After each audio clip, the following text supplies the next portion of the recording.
Here we go. Um, we talk about managing morale, but I was thinking earlier this morning when you were talking about last night and people were nervous about getting up.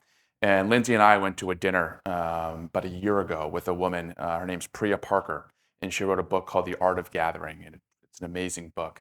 And it's sort of about the intention of bringing people together. And the next day, it was sort of, we all need to be kind of open and emotional. Lindsay is that. I am not that. Most of the people at this dinner were sort of kind of fell in between.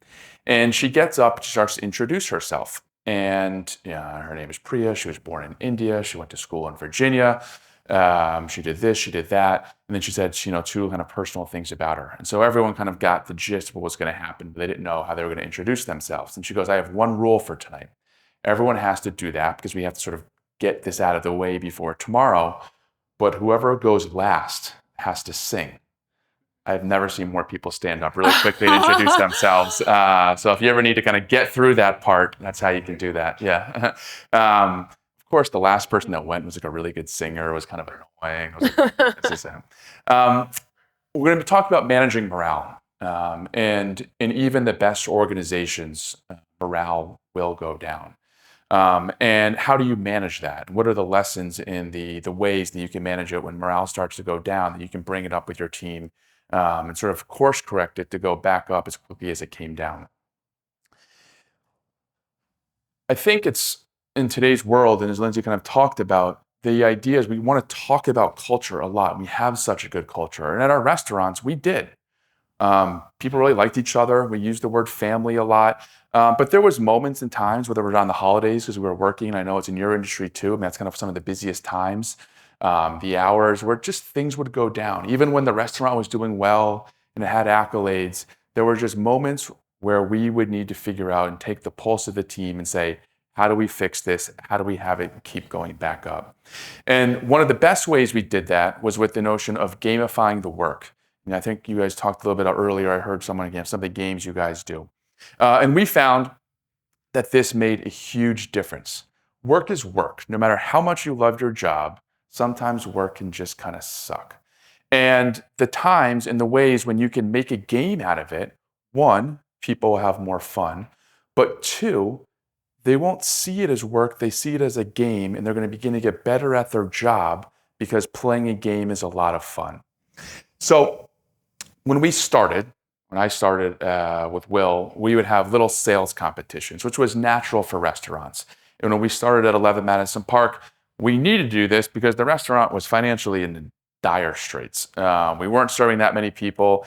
Anything that we could do to boost the average check, we were doing. So how do we sell an extra wine by the glass? How do we sell during truffle season truffles? How do we sell more desserts? You name it, we had little competitions to get people to sell more. Found two things out. One, that our team actually wasn't very good salespeople because we weren't training them on it.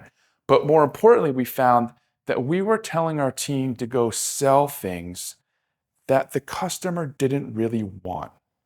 And as a result, we were kind of forcing things onto people, onto our guests that they didn't want, but maybe felt out of obligation, or we could sense that they were being pushed into something and it was just easier to say yes. And so I think be careful when you be talking about creating competitions or little games that we're not kind of doing something that's going to make the customer, I guess, want something or say yes something that they don't actually want. We had restaurants all around the country. We had ones here in LA, we had ones in Las Vegas, a bunch in New York, and some in England. And I was traveling and I would get to the property, check in, usually speak with a few of the managers. And every night when I was there, I would carve out a couple hours and I would go up to work on the restaurant floor. The first night I was there, I would always want to spend time on the restaurant floor. And I would go to the assistant servers. Lindsay talked about the food runners who are kind of the guys that are running the food. The assistant servers are the bussers. They're the ones that clear the food, pour the water, make sure the tables look neat. And I would go up to them and I would say, it's on. We're going to have a competition tonight. Whoever clears more tables wins. And it was really fun because I actually loved bussing tables. And there was a bunch of things started to come out of this. First of all, it showed to the entire team that I was not above bussing tables. And I think that was really important because here you had all these positions that were above, the bussers and the assistant servers. You had sommeliers, bartenders. And here as a senior leadership team, we were investing our time into bussing tables with that team. So it sent a meta signal to everyone else, no one is above bussing tables. Two, it allowed me to get true honesty from the team. I knew most of these guys. I had probably hired them. I had probably trained them. The ones in New York, I'd worked eventually with some of them for 10, 15 years.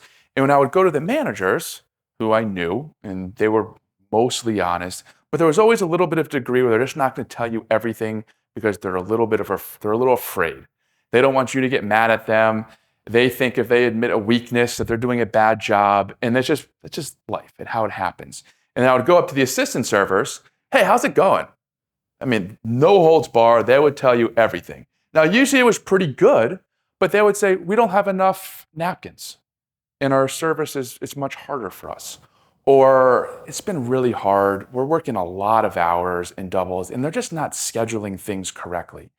And so what I was able to find is by going in and getting on the floor and spending time with these individuals, we were able to correct some of the problems for the team much faster than if I had been there for a week and it would have taken me, actually, I would have never have known we didn't have enough napkins.